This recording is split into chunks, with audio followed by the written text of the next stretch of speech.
Hello，各位好，我係子凡啊。呢條片嘅題目呢，44歲中產被裁員後發現呼吸廢的故事。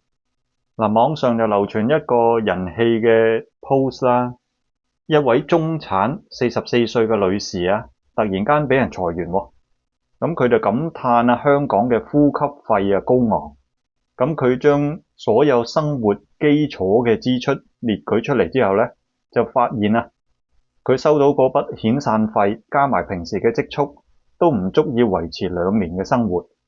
咁佢又覺得生活逼人啦。咁呢個呢，有關呼吸費嘅故事呢，其實就唔係好特別嘅啫，但係感覺上呢一類嘅思維同埋遭遇就非常之有普及性啊。咁隨時發生喺你我他身上所以值得討論下咯。咁當事人呢，就列舉咗一啲支出，包括啲衣食住行各方面當中呢，供樓雜費佔3萬蚊，養車又幾千蚊每個月供養父母又幾千蚊，加上食飯保險雜費每個月基礎嘅支出大概都要5萬蚊。咁雖然話呢，俾人炒咗之後就獲得一筆遣散費但係個 post 嘅內容就提到呢一筆遣散費連埋佢平時嘅儲蓄，相對於佢每月大約5萬蚊嘅支出嚟講呢，只可以維持唔夠2年。咁樣調翻轉計一計啦，估計佢筆錢呢大概就係100萬左右啦，因為燒2年唔夠就燒晒嘛。首先佢呢一個就好 typical 嘅一個食老本嘅 concept。咁當事人就明顯冇財務自由被動收入嗰啲咁嘅概念噶啦。咁我講食老本呢，其實以前都講過嘅，咁大家可以問我攞拎貼翻俾大家。咁最可悲嘅就係連食老本都唔可以維持太多年的確係令人擔憂嘅。咁佢就用呼吸嚟形容佢呢啲基礎嘅支出啦，所指嘅就係每個月5萬蚊只係呼吸費嘅。咁呼吸就代表基本生存必須嘅項目啦。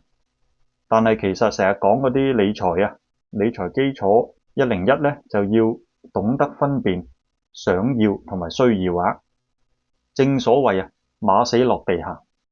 咁除非你覺得嗰匹馬會翻生嘅啫，否則自己騎緊隻馬死咗，就及早自己落地行啦若果未有信心可以喺短期之內可以搵翻份工呢，就要着手處理或者縮減當前嘅支出啦。其實睇一睇呢，好多支出睇嚟就好似唔可以縮減嘅，實際上呢，其實就都係想要啫，而唔係需要嚟嘅。例如最大嘅支出正正就係物業嘅供款啦。咁可唔可以想辦法節省呢方面嘅開支呢？譬如話將佢而家住緊嘅物業租出去跟住自己再租用一啲租值相對平嘅單位咁咪一來一回個租金差價都可以幫補下個供款而家就冇工作，會唔會考慮賣車呢？相信唔係成日用車嘅話，咁你出街嘅時候咪改搭的士，甚至乎 call Uber， 都一定比養架車慳多好多嘅。咁加上個 post 入邊呢，提到當事人其實結咗婚嘅，咁唔知有冇小朋友啦。咁兩口子一齊面對情況，其實又唔至於太差嘅。個 post 入邊有一段咁嘅說話，經過超市見到過期前特價呢啲標籤，竟然會停低諗一諗，係咪要買呢？嗰一種心理上嘅落差，比起被裁員更加心寒當事人覺得心寒嘅原因呢，明顯就自以為自己嘅階層係唔應該買呢啲過期前特價標籤咁嘅貨物。咁佢就係中產就唔應該買呢啲俾窮人嘅貨品咁樣啦然而今時今日中產呢個字就已經唔算係一個褒詞而係帶有少少貶義添。俗語有云，冇咁大個頭，唔好戴咁大頂帽。中產呢，其實算係最收支比例錯配嘅一群。從個 post 嗰段說話都可見一斑。嗱，低下層、草根階層，咁佢哋就能夠申請社會福利啦，例如公屋啊、生活津貼啊之類。平日佢哋嘅支出都貼近生活所需㗎啦。咁見到呢啲過期前特價標籤咁嘅貨品，都唔會有呢乜嘢負面情緒啦嚇。咁佢哋深深明白自己個頭啊就唔係咁大嘅啫，所以就唔會走去戴一啲大帽啊。中產嘅話咧，嗱，觀察下，10個有9個需要供樓啦。咁你要供樓嘅，即係上會做按揭，好多時其實代表咗啦，本身個財力唔足以一次過買一層樓。咁個 post 入邊嗰個個案都係啦，月入大概就7至8萬蚊，單單睇嗰個物業供款加雜費，每個月嘅支出都3萬幾，其實佔人工近半啊。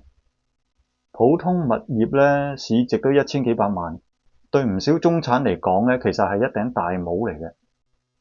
咁有人可能問啦，富豪呢啲物業唔係仲貴咩？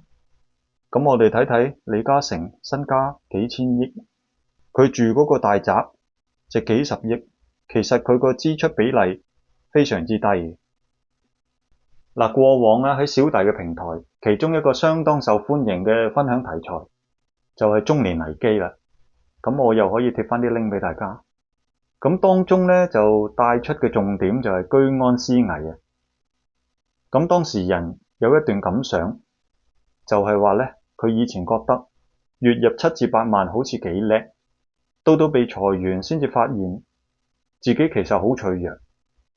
嗱，事實上啦，就算我哋收入如日方中，都要嚴控個開支，應使先則使啊，就針對價值咁樣去花錢，永遠保持危機感就比較可取嘅，因為咧我哋就唔知道未來有啲咩事會發生嘅，未來就總係充滿驚喜啊，又或者驚嚇啊。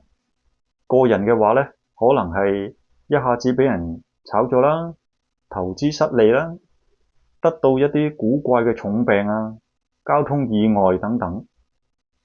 外圍環境嘅話咧，可能突然間遇上疫情啦，經濟差、股災、打仗。嗱，打仗又包括熱戰同埋各式嘅戰爭咯，例如貿易戰啊、關稅戰啊、制裁戰啊之類。如果冇好好準備啊，命運一下子嚟個大轉勢，隨時萬劫不復㗎。呢條片講到呢度啦，拜拜。